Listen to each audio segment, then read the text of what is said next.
Dunyo bo'ylab tuproqlar unumdorligini saqlash, oshirish, muhofazalash hamda yerlardan samarali foydalanish bugunning eng dolzarb vazifasiga aylanib bormoqda. Biroq yaqingacha mamlakatimizda tuproq ilmi qadrlanmagan, sohaga deyarli e'tibor qaratilmagan. Olimlar uchun zarur sharoitlar yaratilmagan va natijada sohada ortda qolish holati yuzaga kelgan.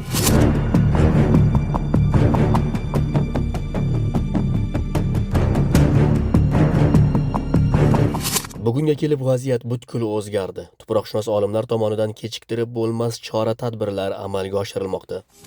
Masalan, bu borada Tuproqshunoslik va agrokimyoviy tadqiqotlar instituti tomonidan so'nggi 10 yillikda jadal ishlar amalda bajarildi.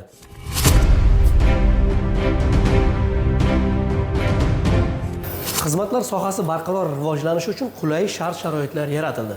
Tuproq tahlil laboratoriyasi eng zamonaviy asbob uskunalar bilan jihozlandi.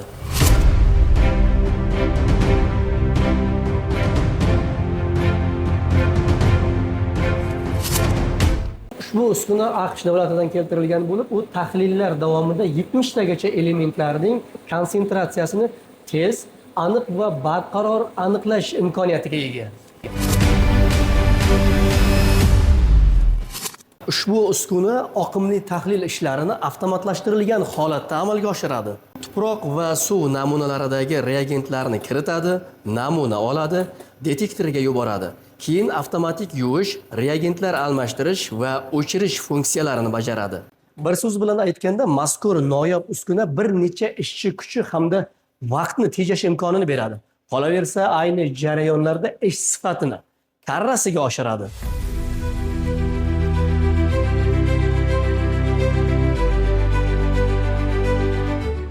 Ushbu geografik axborot tizimlari laboratoriyasida tuproqshunoslik va agrokimyo yo'nalishlarida GAD texnologiyalarini qo'llash, turli mavzuli xaritalar tuzish, kosmik suratlarni tahlil qilish, axborot tizimlarini ishlab chiqish kabi amaliy ishlar olib borilmoqda. Hozirgi kunda juda dolzarb bo'lgan sun'iy intellekt texnologiyalarini sohada qo'llash bo'yicha bir qancha ilmiy va amaliy ishlar olib borilyapti.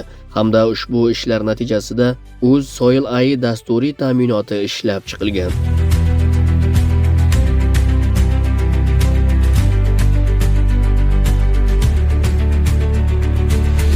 Amalga oshirilgan ishlar natijasida bugunga kelib muassasa va uning tizim tashkilotlarida jami 325 nafar xodimning 56 nafari ilmiy maqomga ega bo'ldi.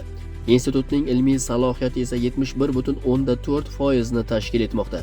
Shuningdek, so'nggi 6 yilda institutning 4 nafar ilmiy xodimi professor va 14 nafar ilmiy xodimi katta ilmiy xodim ilmiy unvoniga ega bo'lishdi.